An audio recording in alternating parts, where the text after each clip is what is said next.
ప్యానెల్‌లో ఉన్న సభ్యులకి నమస్కారం అండి. జై శ్రీమన్నారాయణ.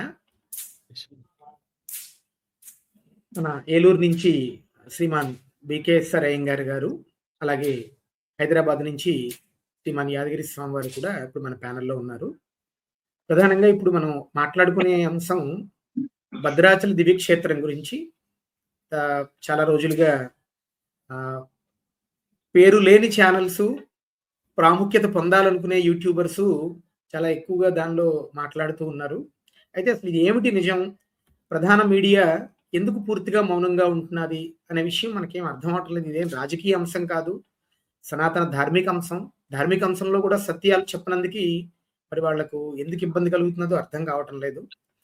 పోనీ ఆహ్, సోషల్ మీడియాలోని యూట్యూబర్స్ ఏమైనా ట్రూత్ చెప్తారా అంటే వాళ్ళు కూడా ఏమి సత్యం లేకుండా ఎవరిని పడితే వాళ్ళని తీసుకొచ్చి వాళ్ళ చేత మాట్లాడించి, వాళ్ళకి పూర్తిగా క్షేత్రం మీద అవగాహన లేకుండా మాట్లాడే పరిస్థితిని కూడా మనం గమనిస్తున్నాం.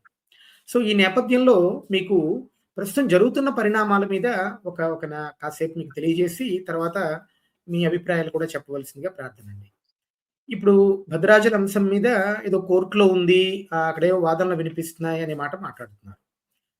నిజానికి కోర్టులో ఇప్పుడు లేదండి. 2022లోనే కోర్టుకెళ్ళింది. అప్పటి నుంచి కూడా వాదనలు వస్తూ ఉన్నాయి.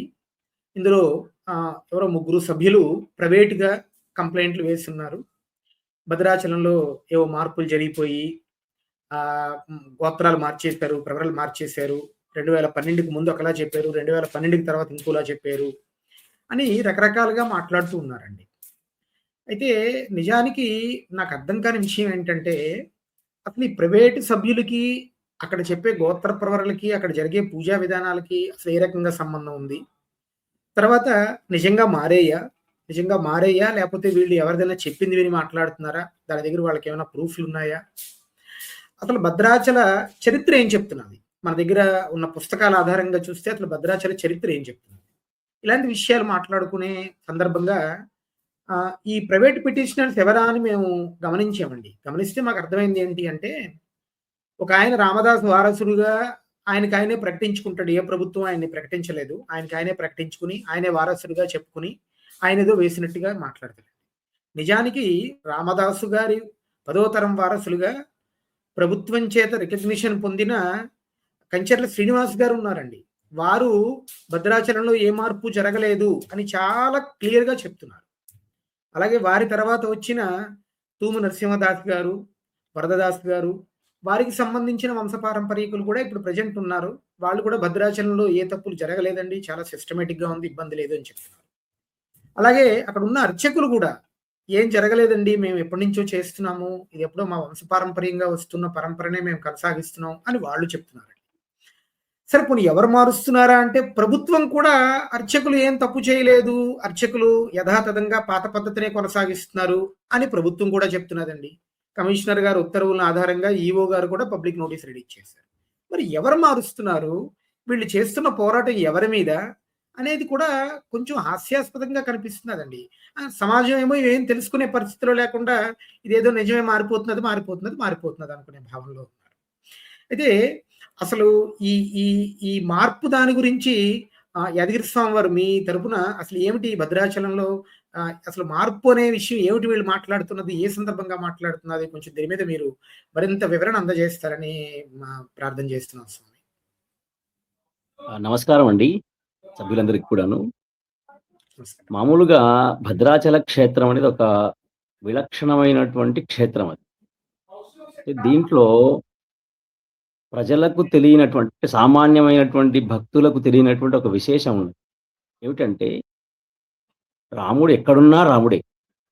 అయోధ్యలో ఉన్న రాముడే, భద్రాచలంలో ఉన్నటువంటి రాముడే, ఏ గ్రామంలో ఉన్నటువంటి రాముడే కాదనడం లేదు. అయితే దీంట్లో భద్రాచల క్షేత్రంలో ఉన్నటువంటి రాముడి చరిత్ర వేరు, అయోధ్యలో ఉన్నటువంటి రాముడి చరిత్ర వేరు. అయోధ్య రాముడికి సంబంధించినటువంటి చరితాన్ని మనం శ్రీరామాయణం ద్వారా వాల్మీకి మహర్షి రచించినట్టు తెలుసుకుంటాం. కానీ భద్రాచలంలో ఉన్నటువంటి రాముడి విషయాన్ని మనకు రామాయణంలో ఎక్కడ ప్రస్తావన లేదు. అది మనకి వ్యాస మహర్షి అందించినటువంటి పురాణంలోని గౌతమి మహాత్మ్య ఖండంలో ఉన్నటువంటి భాగం. దాని ద్వారా మనం భద్రాచలం యొక్క క్షేత్ర మహాత్మ్యాన్ని, వైభవాన్ని తెలుసుకోవచ్చు. ఇది ప్రధానంగా అందరూ గుర్తించాలి. దీన్ని గుర్తించనీయకండగా చేసి, కలగాపులగం చేసి దీన్ని ఒక ప్రచారం చేస్తున్నారు. ఇది మొదటి తప్పు. రెండవ అంశం ఏమిటంటే, ఆ క్షేత్రం బయటపడి ఎప్పుడొచ్చిందది? అది కేవలం ఒక 400 సంవత్సరాల క్రితం నుంచి రామదాసు గారు పునరుద్ధరణ చేసిన తర్వాత అది లోకానికి ఆవిష్కృతమైంది. అతఃపూర్వం పోతల దమ్మక్క గారు అక్కడ ముందుగా దర్శనం చేసినటువంటి మహనీయురాలు ఆవిడ. ఆవిడ ద్వారా రామదాసు గారికి తెలవడం, రామదాసు గారి ద్వారా ప్రపంచానికి వ్యక్తపరచబడినటువంటి ఒక అద్భుతమైనటువంటి క్షేత్రం భద్రాచల క్షేత్రం. అక్కడ ఆయన దేవాలయ నిర్మాణం చేయాలనుకున్నప్పుడు, అప్పటికి ఈ ప్రాంతంలో అంత విలక్షణమైనటువంటి పండితులున్నారా? లేదా? ఒకవేళ ఉన్నప్పటికిని వారికి ఈ క్షేత్రం విశేషంగా ఉంది కాబట్టికి, రాముడి యొక్క రూపమంతా ఒక విశేషంగా ఉంది కాబట్టికి, దీనికి ఏదైనా ఒక విలక్షణ క్షేత్రం అంటే ఏదైనా ఒక విష్ణు సంబంధమైనటువంటి రూపంలో ఉంది కాబట్టికి, దీనికి తగినటువంటి ఏదైనా ఒక అద్భుతమైనటువంటి క్షేత్రం నుంచి దీనికి సంబంధించినటువంటి నిర్మాణం కానివ్వండి, ఇతరత్రా పనులు చేస్తే బావుంటుందన్నటువంటి ఉద్దేశంతోటి రామదాసు గారు శ్రీరంగ క్షేత్రానికి వెళ్ళినట్టుగా, అక్కడున్నటువంటి ఆ ఆలయాన్ని, ఆగమాన్ని అనుసరిస్తున్నటువంటి వ్యక్తుల ద్వారా ఈ ఆలయ నిర్మాణాన్ని వారు చేపట్టినట్టుగాను మనకి ఇక్కడున్నటువంటి చారిత్రక ఆధారాలు తెలియజేస్తున్నాయి. అక్కడి నుంచే కొన్ని కుటుంబాలను తీసుకొనొచ్చి ఇక్కడ అర్చకులుగా నియామకం చేసినట్టుగా మనకి ఎన్నెన్నో చారిత్రకమైనటువంటి గ్రంథాధారాలు అక్కడ కనపడుతున్నాయి. అక్కడి నుంచి వచ్చినటువంటి అర్చకులు కూడా ఈ రూపాన్ని చూసి ఆశ్చర్యపోయారు వారు. ఎందుకంటే ఇక్కడ సాధారణంగా మనకి చూస్తుంటే రాముడు నిలబడి ఉంటే మనకి సీతమ్మ వారు ఒకవైపున ఉంటుంది, రాముడు మధ్యలో ఉంటాడు, తర్వాత లక్ష్మణ స్వామి ఉంటాడు. కానీ ఇక్కడ రాముడికి, లక్ష్మణ స్వామికి మధ్యలో సీతమ్మ వారు కూర్చొని ఉంటుంది. స్వామి యొక్క ఎడమ తొడ పైన కూర్చొని ఉంటుందన్నమాట అమ్మవారు. ఇదొక విశేషమైనటువంటి క్షేత్రం. అంటే అది ప్రణవాన్ని సూచిస్తుందని చెప్పి దానికి అక్కడ ఓంకార రాముడు అని చెప్తారు అక్కడ స్వామి. అయితే మరి త్రేతాయుగం నాటి రామావతారం అయిపోయిన తర్వాత మనకి వచ్చినటువంటిది కనుక దీన్ని వ్యాస మహర్షి ప్రకటించాడని చెప్పుకుంటున్నాం. ఎలా వచ్చాడాయన? అంటే అవతారాన్ని చాలించి వైకుంఠానికి వెళ్ళినటువంటి రాముడు మళ్ళీ భద్ర మహర్షి చేసినటువంటి తపస్సుకు మెచ్చి తిరిగి అక్కడి నుంచే వైకుంఠం నుంచే వేంచేసి భద్రాచలంలో ఉన్నాడు స్వామి. కనుక ఈయనకి వైకుంఠ రాముడని పేరు. ఇక్కడ స్వరూపం చూస్తే చతుర్భుజములతో ఉంటాడు కనుక శంఖము, చక్రము అపసవ్యంగా పట్టుకుని, అలాగే ధనుర్బాణాలు ధరించి ఉన్నాడు కనుక ఆ రూపం చూస్తే నారాయణుడా, రాముడా అన్నటువంటి ఒక సందేహం ఎవరికైనా సాధారణంగా కలుగుతుంది మొదటగా. వచ్చినటువంటి పండితులకి ఆ భావన వచ్చి ఉండవచ్చు నానాడు. కనుక ఈయన రాముడి రూపంలో వచ్చినటువంటి నారాయణుడిగా భావన చేస్తూ వాడు రామనారాయణుడుగా కొంతమంది కీర్తించారు. మనకి రామదాసు గారు రచించినటువంటి దాశరథి శతకంలో కూడా మనకి ఈ యొక్క విలక్షణత కనపడుతుందన్నమాట. అక్కడ ఆలయ ప్రతిష్ఠ జరగడం, అక్కడి నుంచి శ్రీ పాంచరాత్రాగమాను శాస్త్రానుసారంగా ప్రతిష్ఠ జరిగి అక్కడ శ్రీ వైష్ణవ సంప్రదాయంలో అర్చనాది కార్యక్రమాలు కూడా జరుగుతూ వస్తున్నాయి. ఇక్కడ నిత్యోత్సవములు, పక్షోత్సవములు, అలాగే వార్షికోత్సవం మనకి వివిధ రకాలైనటువంటి ఉత్సవాలు జరపాలని మనకి ఆగమ శాస్త్రం తెలియచేస్తుంది. దీంట్లో జరుగుతున్నటువంటి ఉత్సవాలలో దేనికదే ఉత్సవం విలక్షణంగా ఉన్నప్పటికీ సార్వజనీనంగా అందరూ తెలుసుకోవడానికి అందరికీ తెలిసినటువంటిది ఏమిటంటే కళ్యాణం. అంటే భగవంతుడు జరుగుతున్నటువంటి కళ్యాణం. అది లోక కళ్యాణం కోసం జరుగుతుంది కాబట్టి ఆ కళ్యాణం కూడా ఇక్కడ ఉన్నటువంటి స్వరూపాన్ని బట్టి చూస్తే అది ఒక విలక్షణమైనటువంటి రీతిలో ఉంది. కనుక ఇది సాక్షాత్తుగా వైకుంఠం నుంచి వేంచేసినటువంటి రాముడిగా భావిస్తున్నారు కనుక ఇక్కడున్నటువంటి రాముడికి త్రేతాయుగంలో వేంచేసినటువంటి రాముడిలా కాకుండగా ఇక్కడ సాక్షాత్తుగా ఆయన శ్రీమన్నారాయణుడే అని భావన. అంటే మరి అయోధ్యలో ఉన్నటువంటి రాముడు నారాయణ అవతారం కాదా అంటే ఆయన కూడా నారాయణ అవతారమే. కానీ ఆయన ఆత్మానం మానుషం మన్యే అని చెప్పుకున్నాడు ఆయన. నేను అవతార స్వరూపంగా వచ్చినప్పటికీ సాధారణమైన మనిషినే అని చెప్పుకున్నాడు. కానీ ఇక్కడ అలా చెప్పుకునే అవకాశం లేదు. ఎందుకంటే స్వామి వచ్చాడు, సాక్షాత్కరించాడు, శిలగా మారిపోయాడు. కనుక ఏమిటంటే అక్కడ ఉన్నటువంటి ఆ లక్షణాన్ని బట్టి, ఆ స్వరూపాన్ని బట్టి, విగ్రహం ఉన్నటువంటి స్థితిని బట్టి ఈయన శ్రీమన్నారాయణుడే అన్నటువంటి భావనని వీళ్ళు ఇక్కడ ఉన్నటువంటి అర్చక పరివారం, ఆనాడు అక్కడ వేంచేసినటువంటి ఆ భట్టాచార్యులను గొప్ప మహానుభావుడు రామదాసు గారు గురువు గారు వారందరూ కలిసి ఇక్కడ నారాయణుడికి సంబంధించినటువంటి గోత్రములే చెప్పాలి. ప్రవర కూడా అదే చెప్పాలని వాళ్ళు నిర్ణయం తీసుకొని, మనకి పాంచరాత్ర ఆగమంలో చెప్పబడినటువంటి అచ్యుత గోత్రం, అమ్మవారికి సౌభాగ్య గోత్రం నిర్దేశనం చేశారు. మనం గనక చూస్తే నిజానికి రామాయణంలో ఎక్కడ కూడా గోత్ర ప్రవర ప్రసక్తే లేదు. కేవలం దశరథ మహారాజుకు సంబంధించినటువంటి వంశాన్ని వశిష్ఠ మహర్షి అద్భుతంగా కీర్తించాడు. అటు పక్కన ఉన్నటువంటి గౌతమ మహర్షి జనక వంశానికి సంబంధించిన అంశాలన్నీ కూడా అద్భుతమైనటువంటి కీర్తన చేశారు తప్పిస్తే, ఈ గోత్రం చెప్పాలి, ఈ ప్రవర చెప్పాలి అని చెప్పి ఎక్కడ కూడా నియమంగా మనకి ఆ వాల్మీకి మహర్షి రచించినటువంటి శ్రీరామాయణ కావ్యంలో ఎక్కడ కనపడదు. మరక్కడ లేదు కదా! ఇక్కడ చెప్పకపోతే ఎట్లా అన్నటువంటి భావన అక్కర్లేదు. సాక్షాత్తు నారాయణుడే రాముడిగా వేంచేసి ఉన్నాడు. అందున ఇక్కడున్నటువంటి విలక్షణ స్వరూపం కనుక, అక్కడ పెరుమాళ్ళకు సంబంధించినటువంటి అచ్యుత గోత్రాన్ని, సౌభాగ్య గోత్రాన్ని చెప్పడం అనేది జరుగుతుందనమాట. అంచేతన అక్కడ స్వామిని ఓంకార రాముడు, మోక్షరాముడు, లేదా వైకుంఠరాముడు, లేదా రామనారాయణుడని ఇలా వివిధ రకాలైనటువంటి నామాలతో కీర్తిస్తూ, ఆ స్వరూపాన్ని బట్టి, లక్షణాన్ని బట్టి, అక్కడున్నటువంటి ఆగమాన్ని బట్టి, సంప్రదాయ పద్ధతులను అనుసరించి ఆనాడు పెద్దలు నిర్దేశనం చేసున్నారు.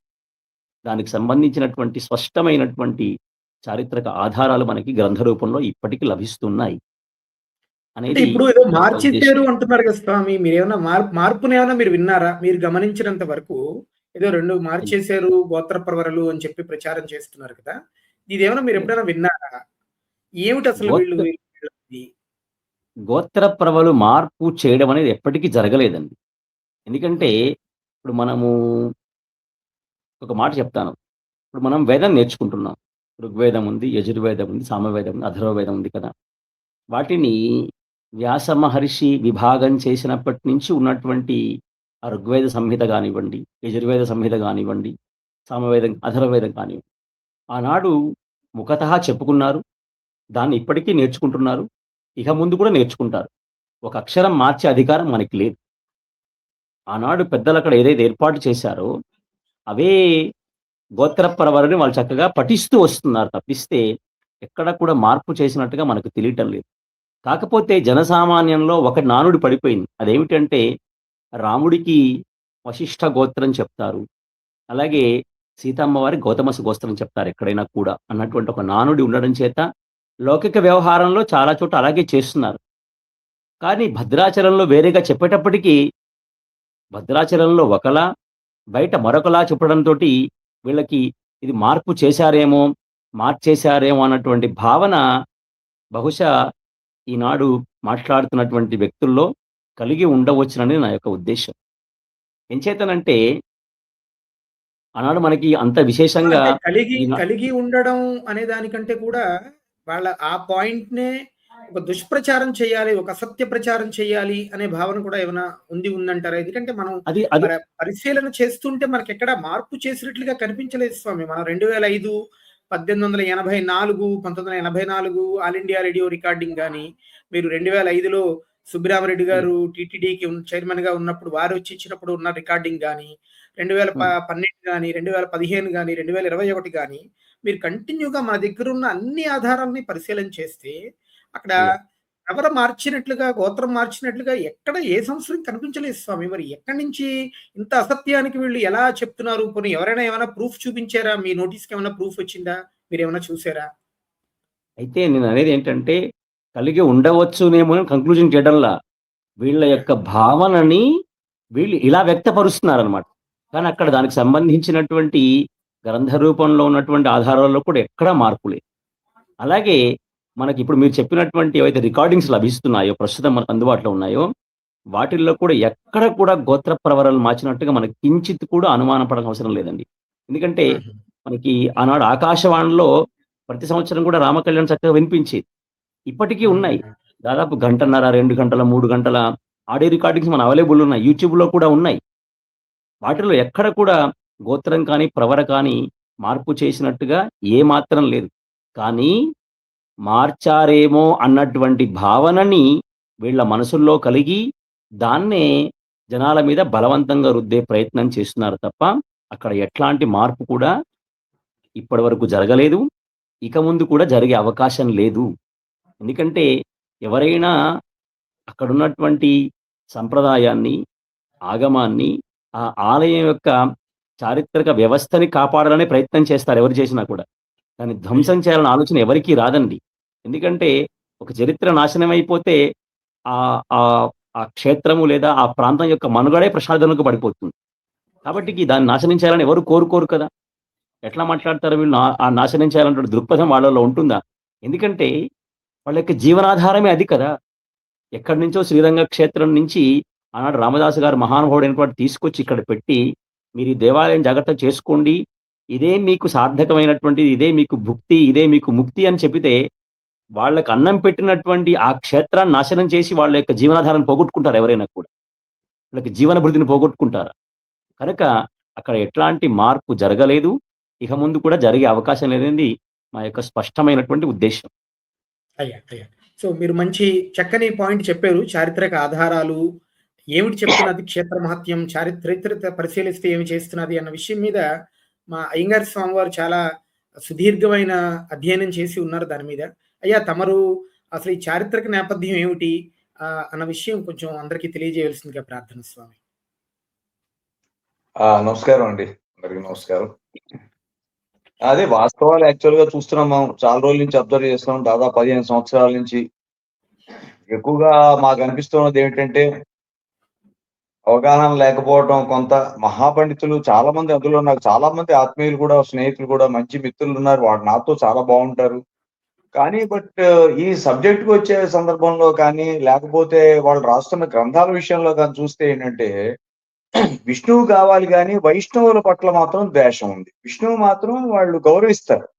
వైష్ణవుల మీద మాత్రం విషం కక్కుతున్నారు. చాలా సందర్భాల్లో అది స్పష్టమైంది. మనం అడగటం కూడా జరిగింది వారిని.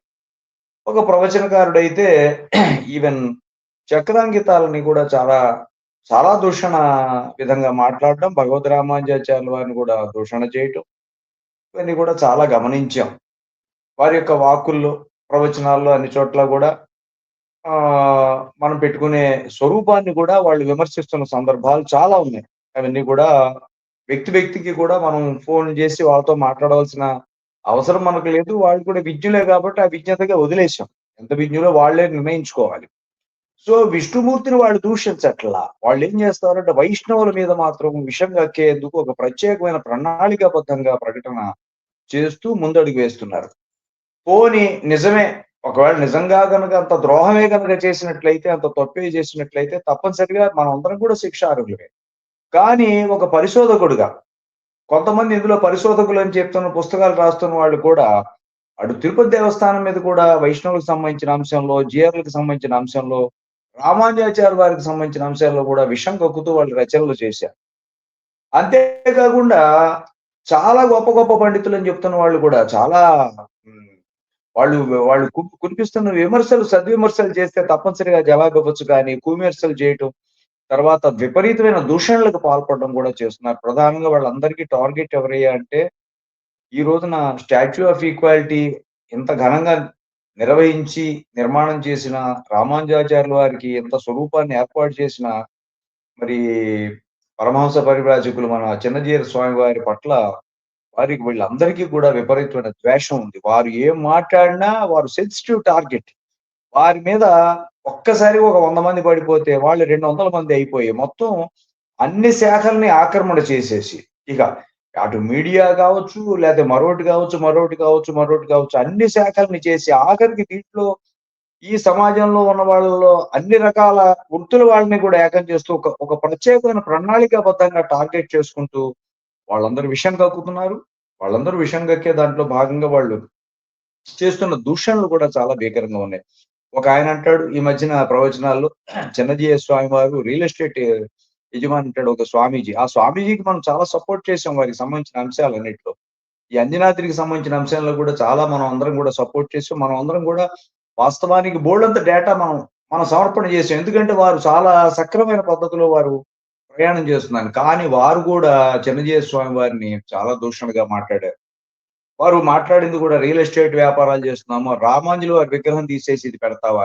ఇప్పుడు ఒక ప్రతిపాదన అనేది చేయటం సహజం. ఆ ప్రతిపాదనకి ఇప్పుడు రిసెర్చ్‌లో భాగంగా ఆ ప్రతిపాదన అవునని, కాదని మనం దాన్ని ఖండన చేస్తే అక్కడికి సరిపోతుంది. అంతే తప్ప గాని దాన్ని పట్టుకుని ఒక 200 అవును. మంది, 200 మీడియా ఛానెల్స్ ద్వారా బీభత్సం సృష్టించి మొత్తం అల్లకల్లోలం చేయటం వల్ల ఈ రోజున ఎంతమందికి మనం లోకు అయిపోయాం.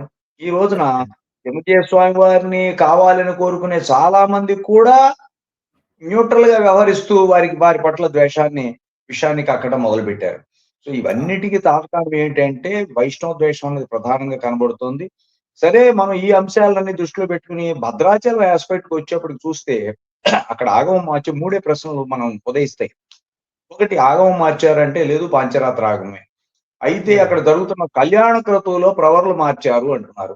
ఎప్పటి నుంచి మార్చారంటే దాదాపు 15 సంవత్సరాలుగా మార్చారు అంటున్నారు. ఏ రకమైన ఆధారాలు వాళ్ళు చూపించట్లా. ఏమనంటే ఆల్ ఇండియా రేడియోలో ఇలా చదివారు, మరో దాంట్లో ఇలా చదివారని. కానీ మన దగ్గర తాళపత్ర గ్రంథాల దగ్గర నుంచి కూడా సమస్తమైన గ్రంథాలతో పాటు సమగ్రమైన హిస్టరీ మన దగ్గర ఉంది. సో వాళ్ళు ఈ హిస్టరీని కాదని అనలేరు. ఎందుకంటే ఇది మనం క్రియేట్ చేసిన హిస్టరీ కాదు. ఈ రోజున అద్భుతమైన పుస్తకం మన భద్రాచల క్షేత్ర పరిచయం పుస్తకంలో స్పష్టంగా ఉంది. ఆయన సాక్షాత్తు ఓంకార రాముడు, తర్వాత వైకుంఠ రాముడు, మనకి ప్రత్యక్షంగా అర్చావతారమూర్తిగా స్వామి ఇక్కడికి ఏం చేశారని చెప్పి స్పష్టంగా ఉండటమే కాకుండా ఆ స్వామికి జరిగే మిగిలిన అన్ని చోట్ల రాములు వారు ఒక రకమైతే ఇక్కడ ఉన్నది రాముడు కాదు రామనారాయణ స్వామి అని చెప్పి కూడా స్పష్టంగా చెప్పారు.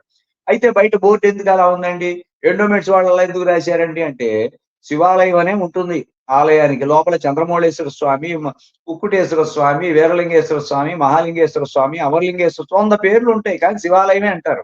అందువల్ల మనం లౌకికంగా రాసుకున్న పేరును బట్టి మనం అనటానికి అవకాశం లేదు. అయితే మనకి ఇక్కడ ఏ రకంగా ఉంది అంటే, ఈ స్వామికి సంబంధించిన ప్రత్యేకమైన విషయం దాంట్లో స్పష్టం చేశారు. ఇక్కడ శ్రీరామచంద్రమూర్తికి భద్రాచలంలో శ్రీరామనవమి నాడు జరుగుతున్న కళ్యాణంలో గోత్ర ప్రవరలు కూడా నారాయణమూర్తివే చదువుతారని చేశారు. ఆ పుస్తకం పబ్లిష్ అయింది 1950లో పబ్లిష్ అయింది ఆ పుస్తకం. దాంట్లో అది భద్రాచలానికి సంబంధించిన అభివృద్ధి కమిటీ వాళ్ళు ఏర్పాటు చేశారు, డెవలప్మెంట్ కమిటీ. దాంట్లో ముందు మాటలు తర్వాత అభినందనలు తెలియజేసిన వారు ఎవరంటే డాక్టర్ రాజేంద్ర ప్రసాద్ గారు, ప్రెసిడెంట్ ఆఫ్ ఇండియా అప్పుడు. అలాగే సర్వేపల్లి రాధాకృష్ణ గారు, ఆయన కూడా వైస్ ప్రెసిడెంట్ ఆఫ్ ఇండియా. మహామహులందరూ కూడా మెడ్రాస్ స్టేట్ ముఖ్యమంత్రులు, కేరళ స్టేట్ ముఖ్యమంత్రులు, అన్ని రాష్ట్రాల ముఖ్యమంత్రులు కూడా, రాష్ట్రపతుల దగ్గర నుంచి అందరూ కూడా దాంట్లో ఈ యొక్క అభివృద్ధిని ఆకాంక్షిస్తూ అన్ని విధాల సహకారాలు అందిస్తామని కూడా వాళ్ళ పేర్లన్నీ కూడా మెన్షన్ చేస్తారు. ఆ పుస్తకం మనం క్రియేట్ చేసింది కాదు కదా, అది ఎప్పుడు పబ్లిష్ అయింది? 1950లో పబ్లిష్ అయింది. 70 ఏళ్ల క్రితం పుస్తకం. ఆ తర్వాత భద్రాచల చరిత్ర ఉంది, దాంట్లో కూడా స్వామి రామనారాయణుడే తప్ప రాముడు అనల్లా, అన్ని గ్రంథాల్లో కూడా ఉంది. గోత్ర ప్రవరలు మార్చారు అంటున్నారు. సరే, ఇప్పుడు ఏ గోత్ర ప్రవరలు మార్చారంటానికి ఏదో ఒక ఆధారం ఉండాలి కదా. ఒకవేళ గోత్ర ప్రవరలు మార్చారు అనేది కానీ ఉంటే, ఇగో ఈ కారణం వల్ల మార్చారు అని చెప్పి పీఠాధిపతుల దగ్గర చర్చ చేసి మాట్లాడచ్చు. మీరా అర్చకులతో మాట్లాడరు, అక్కడున్న పీఠాధిపతులతో మాట్లాడరు, ఎవరు మాట్లాడకుండా ఒక 15 మందో 20 మందో ప్రత్యేకంగా కక్షగట్టి ఏదో రకంగా సాధించి ఏమైనా సరే దీంట్లో ఉన్న విధానాన్ని మార్పు చేయాలని అంటున్నారు. కానీ దీనికి కరెక్ట్ గా చెప్పాలి అంటే అన్ని శాసనబద్ధమైపోయినాయి. ఇది పాంచరాత్ర ఆగమానికి సంబంధించిన శ్రీ వైష్ణవ దేవాలయం. ఈ దేవాలయంలో అర్చకులు, అక్కడున్న స్థానాచార్యులు వారు చెప్పిందే వేదం. అంతేగాని నేనేదో బయట నుంచి వచ్చి 10 మంది ఉన్నారనో, నా వెనకాల ఇంత బలం ఉందనో, లేదా 100 ఏనుగులు లాగుతున్న రథం మీద కూర్చుని నేను డాన్స్ చేస్తున్నానో నేను చెప్పినట్టు జరగాలంటే భూప్రపంచం తల్లకిందులైనా జరగదు. ఎందుకనంటే మనం ఏమీ కూడా ఏ దివ్యక్షేత్రాలు ఇతర మనం కళ్ళలో కూడా శైవ దూషణ చెయ్యం. శివుణ్ణి కూడా మన ఇంట్లో ఆరాధన చేయమే కానీ శివుణ్ణి కూడా పరమాత్మగా శివుణ్ణి కూడా ఎంతో గొప్పగా మనం గౌరవిస్తాం. మనం అన్ని రకాలుగా మన ఇళ్లలో మనకు ఏమైనా సరే పూజ చేయాలనే రకమైన దుర్మార్గత్వం తయారైంది. ఏమండి, చిన్నజీవి స్వామి వారు విఘ్నేశ్వర పూజ చేయడండి, ఈ వైష్ణవులందరూ కూడా విఘ్నేశ్వర పూజ చేయడండి అంటూ కూడా చాలా దోషంలో పాల్పడుతున్నారు. మనం విశ్వక్సేన పూజ చేస్తాం, మనకుండే ఆచార వ్యవహారాలు మనం చేస్తాం, వాళ్ళు గౌరవించాలి, వాళ్ళ ఆచార వ్యవహారాలను మనం కూడా గౌరవిస్తాం. అట్లాగే శైవ క్షేత్రాలన్నీ కూడా మనం కూడా దర్శనం చేసుకుంటాం. మనకి విచారంగా వస్తున్నది ఇళ్లలో ఆరాధన చేయటం అనేది లేదు కాబట్టి మనం చేయట్లేదే, కానీ ఎక్కడా కూడా మనం శైవ దూషణ చేయము. శివుణ్ణి కానీ జగద్గురు ఆదిశంకరాచార్యుల వారు కానీ కళలో మనం నెగిటివ్ గా ఆలోచించినా కానీ ఆత్మహత్యా సదృశ్యంగా భావిస్తాం. మనం నిజంగా ఎవరైనా దూషణ చేస్తే అది కూడా చాలా ఘోరమైన అపచారంగానే భావిస్తాం. ఇటువంటి నేపథ్యంలో ప్రతి ఆలయానికి ఒక ఆగమం ఉంటుంది, శైవాలయాలకైనా స్మారత ఆలయాలకైనా అలాగే వైష్ణవాలయం. మనది పాంచరాత్ర ఆగమానికి సంబంధించిన దానికి హెడ్ ఎవరంటే ప్రధాన అర్చకుడు దుర్మార్గుడు, స్థానాచార్యుడు దుర్మార్గుడు, వేద పండితుడు దుర్మార్గుడు, అక్కడ ఉన్న వాళ్ళందరూ దుర్మార్గులు, ఈవో పరమ దుర్మార్గుడు, వీళ్ళందరూ దుర్మార్గులు, మేము చెప్పిందే కరెక్ట్ అనే పద్ధతిలో వెళ్తున్నారు. అయితే సాంప్రదాయ ప్రకారం ఏం చెబుతోంది అక్కడ? తూము నరసింహదాస్ గారు వేసిన శాసనం. దాంట్లో వారు ఒకటే అన్నారు, శ్రీవారి ఆలయం, స్వామివారి ఆలయానికి సంబంధించిన సర్వ స్వతంత్రములు, సర్వ హక్కులు, ధర్మాలు ఆచరించవలసిన విధానం అంతా కూడా అక్కడ ఉన్న అర్చకులది, హరిదాసులదే తప్ప, వాళ్ళు సర్వ స్వతంత్రులు తప్ప దాంట్లో దేశపాండ్యులు కానీ అక్కడ ఉన్న అధికారులు కానీ ఎవరు ఏ రకమైన ఇంటర్ఫిరెన్స్ చేయడానికి వీల్లేదు అని. అంతటి స్వతంత్రం ఎందుకు ఇచ్చారు అంటే వాళ్ళ యొక్క గొప్పతనం అటువంటిది కాబట్టి. మీరు అనొచ్చు, ఏమిటండి గొప్పవాళ్ళు దుర్మార్గులు, దుష్టులు అని చెప్పి మాట్లాడుతున్నారు. ఒక ఆయన అయితే ఆయన పీఠాధిపతిని చెప్పుకుంటారు. ఆయన వారు కూడా నాకు పరిచయస్తులే, వీళ్ళెవరు నాకు శత్రువులు కాదు. కాకపోతే వాళ్ళు చేసిన విషయాలు చూస్తే చాలా బాధాకరంగా ఉంటాయి. భద్రాచలానికి 100 మందితో దండయాత్రకి వెళ్ళాడు. ఎవరి మీదకి దండయాత్రకి వెళ్తున్నావు? రామచంద్రమూర్తి మీద దండయాత్రకి వెళ్తున్నావా నువ్వు? అసలు దండయాత్ర చేయగలవు అసలు నువ్వు? వెళ్ళావు. వెళ్ళిన వాడిని నిన్ను ఆదరించి లోపలికి తీసుకెళ్లారే అర్చక స్వాములందరూ. తీసుకెళ్తే నువ్వేం చేసావు? గర్భాలయంలో కూర్చొని ధర్నా చేస్తావా? ఎంత దుర్మార్గమైన పద్ధతి అది. అక్కడ స్లోగన్స్ ఇస్తావా రాజకీయ నాయకుడి కంటే హీనంగా? మరి అదే వ్యక్తి మొన్న చిన్నజీయ స్వామిని నానా దూషణలు భూషణలు కూడా చాలా దూషణలన్నీ కూడా మాట్లాడుతూ చిన్నజీయ స్వామి వారి మీద కూడా దండయాత్ర చేస్తాననే పద్ధతిలో వెళ్తే వారిని మనం విశ్లేషణ అడిగాం. అంటే కాదండి, వారి పట్ల నాకు సంపూర్ణమైన గౌరవం ఉందని వారు ఆ గౌరవాన్ని వ్యక్తం చేశారు. సరే, మనం దాని రియలైజేషన్ అవడం అంటే మహాత్ముడితో సమానంగా మనం భావిస్తాం. ఇది చాలా అవసరం కూడా. ఎందుకనంటే మనం ఎవరి మీద దండయాత్ర చేస్తున్నాం? మన సాటి వాళ్ళ మీద. ఇప్పుడు అన్యమతస్తులు అని చెప్పి డబ్బా కొడుతున్నాం. మనం ఇన్ని రకాలుగా బాధలు పడుతున్నారు, అన్ని రకాలుగా మారుతున్నారు అంటే మనలో ఉన్న ఈ వ్యవస్థల్లో ఉన్నది ఇప్పుడు అందరికీ బ్రాహ్మణుల్లోకి అయితే బ్రాహ్మణులకు వైష్ణవుల్లోకి అని పూర్తిగా అల్పసంఖ్యాకులుగా ఉన్న వాళ్ళని టార్గెట్ గా చేయటం అనేది ఒక విధానంగా చేస్తూ వీళ్ళలో లేని సాంప్రదాయాలను పెట్టి ఆలయ వ్యవస్థలో కొత్తవన్నీ ముందు పాదుకలు పెట్టి తర్వాత మరో చెట్టు పెట్టి ఇలా రకరకాలుగా పెట్టి ధర్మకర్తల అభిష్టాలకు అనుగుణంగా, రాజకీయ పరిస్థితులకు అనుగుణంగా ఆలయ వ్యవస్థను సర్వభ్రష్టం చేయడానికి చేస్తున్న ప్రక్రియల్లో భాగంగా అనేక రకాల కట్టుకథలు అల్లారు. సరే, దేశపాండ్యులకి ఎవరికి హక్కు లేదన్నాం కదా. అదే పద్ధతిలో మనం ఇంకా ముందుకు వెళ్ళినట్టయితే ముక్తేశ్వరరావు గారు 2 స్టేట్లకి కూడా ఆయన కమిషనర్. అప్పుడు ఇంకా డివైడ్ కాల. ఆయన స్పష్టంగా చెప్పాడు, ఏ ఆలయానికి తగ్గట్టు ఆలయం ప్రకారం ఆగమ ప్రకారం జరగాలి. ఇక్కడ గోత్ర ప్రవర్లు వేరుండొచ్చు, అక్కడ గోత్ర ప్రవర్లు వేరుండొచ్చు. అలాగే ఇక్కడ జరగాలని లేదు. అన్నిటికీ ప్రధాన అర్చకుడు ఫైనల్ డిస్క్రిప్షన్ అని స్పష్టంగా చెప్పేశారు. మనకి ఆంధ్రప్రదేశ్ లో 2230 వచ్చింది, అది కూడా స్పష్టం చేసేసింది. అయితే ఇలాంటి సందేహాలు వచ్చినప్పుడు నిజంగా ఎక్కడైనా కనుక అర్చకులు పొరపాటు చేస్తే వాళ్ళకి బదులు వాళ్ళు చేసిన పొరపాటును చక్కదిద్దవలసిన బాధ్యత ఎవరిదయ్యా అంటే అదే ఆగమానికి సంబంధించిన ఒక 4గురునో 5గురునో అదే ఆగమానికి సంబంధించిన పీఠాధిపతి నియామకం చేయాలి. అంతేగాని ప్రభుత్వం నియామకం చేస్తే సెక్యులర్ కమిటీ అవుద్ది. కోర్టులు నియామకం చేస్తే కోర్టులు కానీ కమిటీలు కానీ ఎవరినైనా నిర్ణయం చేసినా అవన్నీ సెక్యులర్ అవుతాయి. కాబట్టి ఆ నియామకాలన్నింటికి జ్యూరిడిక్షన్ లేదు. అసలు జ్యూరిడిక్షనే లేదు. ఎందుకంటే అనంత పద్మనాభ స్వామి ఆలయం సంబంధించిన జడ్జిమెంట్ లో ప్రధాన అర్చకుడు, ప్రధాన తంత్రి ఫైనల్ డిస్క్రిప్షన్ అన్నారు. అలాగే సుప్రీంకోర్టుకు సంబంధించిన శ్రీవారి దాదా కేసులో కూడా అది జ్యూరిడిక్షనే లేదు. మాకు మేము కొబ్బరికాయ ఎక్కడ కొట్టాలో, ఏ రకమైన పూజలు ఎక్కడ చేయాలి మేము ఎక్కడ చెప్తాం, అది అక్కడున్న వాళ్ళదే బాధ్యత, వాళ్లే చేయాలి, వేదిక కమిటీదే బాధ్యత అని స్పష్టంగా చెప్పారు. ఇన్ని చెప్పినా సరే వాళ్ళ తప్పు, వాళ్ళ దుర్మార్గులు, దుష్టులు, పాపాలు చేస్తున్నారు, దేశద్రోహులు అంటూ కూడా ఇష్టం వచ్చినట్టుగా మాట్లాడుతున్నారు. ఒక ఆయన ఎవరో ఫారెన్ నుంచి ఆయన ఎవరో డాక్టర్ గారట, ఇందాక దాంట్లో మాట్లాడుతున్నాడు, ఇష్టం వచ్చినట్టు చిన్నజీయ స్వామివారి దోషం ఆయన మార్చాడని. ఇదంతా వాడు ఉద్దేశం ఏంటి? ఏమంటే 1950లోనండి జరిగింది ఇది. 1950లో ఆయన పుట్టుండరు కూడా అన్నప్పటికీ 50లో మీకు ఇచ్చిన పుస్తకం అది. ఆ పుస్తకం రాసింది ఇప్పుడు కాదు, 1942 పుస్తకంలో ఉంది. తాళపత్ర గ్రంథాల్లో ఉన్నాయి మన దగ్గర. ఏ గోత్ర ప్రభుత్వంతో చేస్తారని స్పష్టంగా మన దగ్గర ఆధారాలు ఉన్నాయి. సో ఇన్ని ఉండగా మనం ఎందుకు మాట్లాడటం లేదంటే న్యాయస్థానం పట్ల గౌరవం ఉంచి, న్యాయస్థానంలో ఉన్న అంశాలు కదా మనం ఎక్కువ మాట్లాడకూడదని ఆలోచిస్తే ఇవాళ ఒక ఛానల్లో ఇంటర్వ్యూ ఇస్తూ ఆయన న్యాయస్థానాన్ని కూడా వెలిగించే పరిస్థితిలో మాట్లాడాడు. ఏమంటున్నాడు ఒక ఆయన అంటే, ఇందాక విన్నాం మేము, న్యాయస్థానం దీన్ని సమస్య ప్రివెంటివ్ స్టెప్స్ తీసుకోవాలి, సోమోటోగా తీసుకోవాలి, మీరు ఇక్కడ జరుగుతున్న పరిణామాలన్నింటినీ కూడా గ్రహించాలంటూ న్యాయస్థానాన్ని హెచ్చరిక చేస్తూ ప్రివెంటివ్ స్టెప్స్ తీసుకోవాలి, మీరు ఏది పడితే అది ఆలోచించడం కాదు, ఇక్కడ దొరుకుతున్న వాస్తవాలకు తగ్గట్టుగా మీరు తీర్పు ఇవ్వాలని కూడా చెప్పేస్తున్నాడు ఆయన. అంటే అలా ఉందో పరిస్థితి చూడండి. సో ఈ రకమైన పరిస్థితుల్లో ఇప్పుడు మనం లాస్ట్ గా మనం ఆలోచించవలసిన విషయం ఏంటంటే, నిజంగా అర్చకుల కుటుంబాలు ఇంత దుర్మార్గులు అని ఆలోచిస్తే కాస్త చరిత్రలోకి వెళ్ళవలసిన అవసరం ఉంది.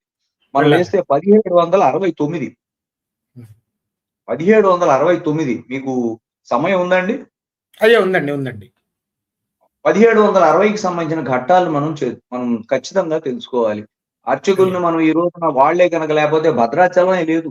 భద్రాచలంలో ఉన్న మూలవిరాట్టే లేదు. వాళ్ళ కుటుంబాలు ఒక్కొక్కళ్ళకి ఇప్పుడంటే 2, 3 కానీ ఆ రోజుల్లో 8 మంది, 9 మంది కుటుంబ సభ్యులు.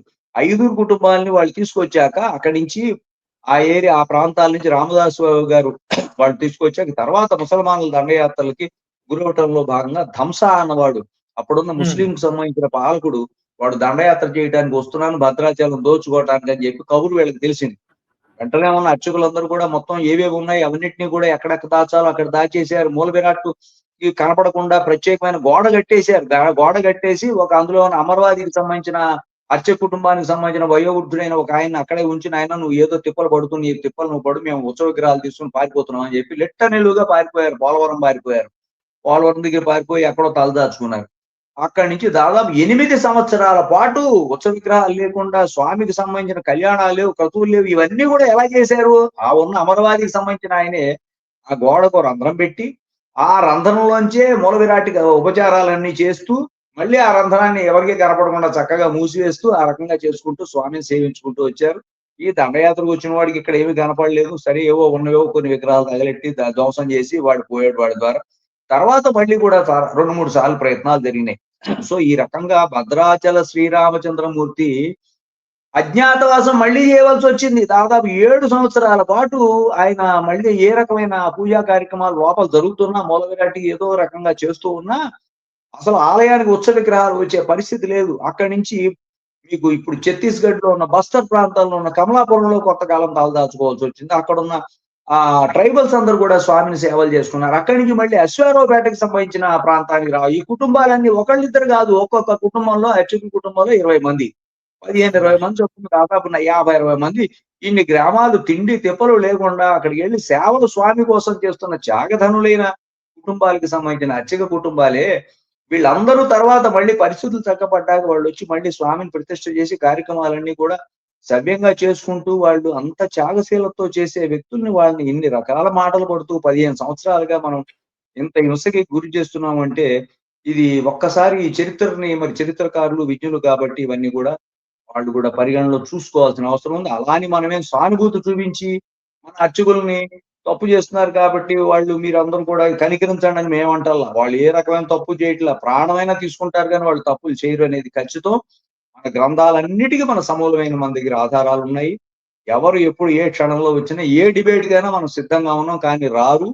ఇగో ఈ టీవీ ఛానల్స్ లో కూర్చున్నారు. అందులో ఒక ఛానల్ అయితే చాలా బాగా పరిచయం, వాళ్ళు కూడా చాలా మంచిగా అన్ని విషయాలని ఫోకస్ చేసే వ్యక్తులు ఏకపక్ష నిర్ణయం తీసుకుంటూ దాదాపు 4 రోజులుగా చిన్నజీవి స్వామిని టార్గెట్ గా పెట్టడం, అలాగే భద్రాచలం విషయంలో ఏమైనా సరే ఎందుకు స్పందించవు, మేము చెప్పినట్టే జరగాలనే పద్ధతిలో ఛానళ్ళు న్యూట్రల్ గా ఉండవలసిన వాళ్ళే అడ్వాన్స్ అయిపోయి జనాన్ని పోగు చేస్తున్నారు. అసలు ఆ స్వామీజీలు ఎవడదు, ఒక స్వామీజీ అయితే దండయాత్రకు వచ్చేస్తారట, అసలు ఆయన ఎవరికి తెలియదు.